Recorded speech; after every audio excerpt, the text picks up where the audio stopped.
America's immigration debate has exploded onto the floor of Congress. A woman is dead in Minneapolis. A viral video has shocked the nation. And now, lawmakers are shouting at each other in the U.S. House. This is no longer just about an ICE shooting. It is about power, loyalty, and a political system tearing itself apart. Congresswoman Angie Craig says she had just watched the video showing ICE agents shooting and killing Renee Nicole Good. Moments later, she heard her colleague, Congressman Emmer, urge reporters not to jump to conclusions. That was the breaking point. Craig said Department of Homeland Security Secretary Kristi Noem then labeled the incident an act of domestic terrorism. Craig said what officials described did not match what Americans could see with their own eyes, so she confronted Emmer directly on the House floor. Craig says she told him bluntly that a political stunt had cost a woman her life. She says Emmer repeatedly told her to knock it off, then ordered her to take a walk. What followed was a heated confrontation captured on live video. Craig can be seen waving her hands, pointing her finger, and shouting. Emmer appeared to shout back. Another lawmaker stepped between them to break it up. Congresswoman Betty McCollum physically pulled Craig away. Craig later said the exchange went from 0 to 60 in seconds. She told Emmer she no longer recognized the man she had served with for nearly a decade. She said she was calling him out publicly. The clash comes as the Trump administration ramps up immigration enforcement across Minnesota. Up to 2,000 ICE agents are expected to deploy across the Twin Cities. Emmer, a close Trump ally, has championed the move. He has praised Homeland Security's decision to flood Minnesota with federal agents. After the shooting video emerged, Emmer refused to speculate on the officer's motives. He said he was praying for agent safety. He also accused Minnesota Governor Tim Walz of inciting violence. In a Fox News interview, Emmer said the video must be studied carefully. He claimed an ICE officer stood directly in front of a vehicle as it accelerated. He said the investigation must be allowed to unfold. This moment also exposes Emmer's evolving relationship with Donald Trump. A single Truth Social post from Trump once destroyed Emmer's speaker ambitions in 2023, but that relationship has since been rebuilt. Trump endorsed Emmer early in his re-election campaign last month. Emmer has reportedly visited Mar-a-Lago at least twice. Craig says Emmer has become a mouthpiece for the Trump administration. She says his loyalty has come at the expense of Minnesotans.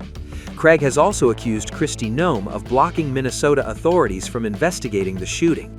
She says state officials are being sidelined in a case involving a dead civilian. Today, Secretary Kristi Noem announced that she would not let Minnesota authorities investigate the shooting of Renee Good yesterday by ICE officials. That says everything we need to know, that this is a cover-up. We all saw what we saw with our own eyes. A 6-year-old lost their mother. Minnesota, the Good family, deserves transparency. This administration should allow an independent investigation into what happened. We all deserve that. Vice President J.D. Vance and Secretary Noem continue to defend the ICE agent involved. They say the shooting was justified. Favorite question. So the head of Minnesota's investigations agency says that the U.S. Attorney's Office has essentially cut off the state investigations agency's access to the investigation. What is the precedent for that, and why shouldn't the Minnesota officials on the ground have access and evidence to work on this investigation? First of all, I wish the state officials in Minnesota would investigate why you have so many people who are using their vehicles and other means to actually interfere with a legitimate law enforcement operation.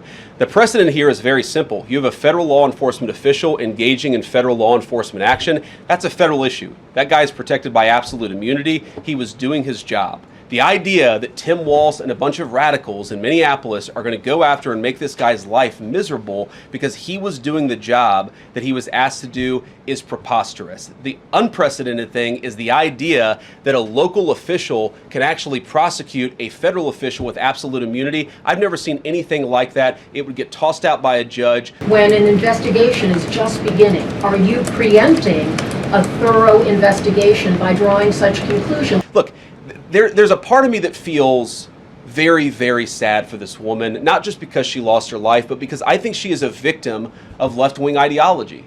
What young mother shows up and decides they're going to throw their car in front of ICE officers who are enforcing legitimate law? You've got to be a little brainwashed to get to that point to where you're willing not just to protest, that's fine, not peacefully protest, but throw your vehicle in front of legitimate law enforcement officers and drive your car into them. To get to that point, you have to be, I think, radicalized in a very, very sad way. I certainly wish that she hadn't got there. I know there's an ICE officer right now who very much wishes he was not put in the position where he had to fire a gun to defend his own life.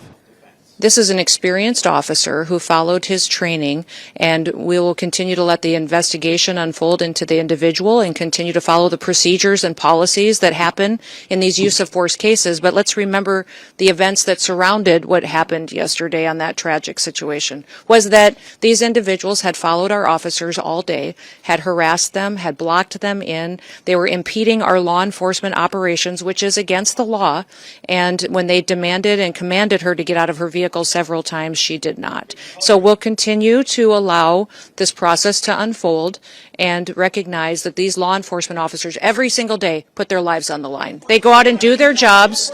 They go out and... How do you respond to Americans who have been listening to your comments that this was an act of domestic terrorism, that the officer was... Anytime you take something... is in direct contradiction to what they are seeing and watching in the multiple angles that have been released. What I would... This vehicle was used to hit this officer. It was used as a weapon, and the officer feels as though his life was in jeopardy. It was used to perpetuate a violent act that this officer took action to protect himself and to protect his fellow law enforcement officers. So we'll let this continue to go forward and follow the same policies and procedures that every use of force situation does. But we've had almost over 100 times that these vehicles have been used to ram law enforcement officers and to do damage and to harm them. When you take an action and use a weapon to harm someone and to incite violence against them and try to cause them injury or death, then it needs to be labeled exactly what it was.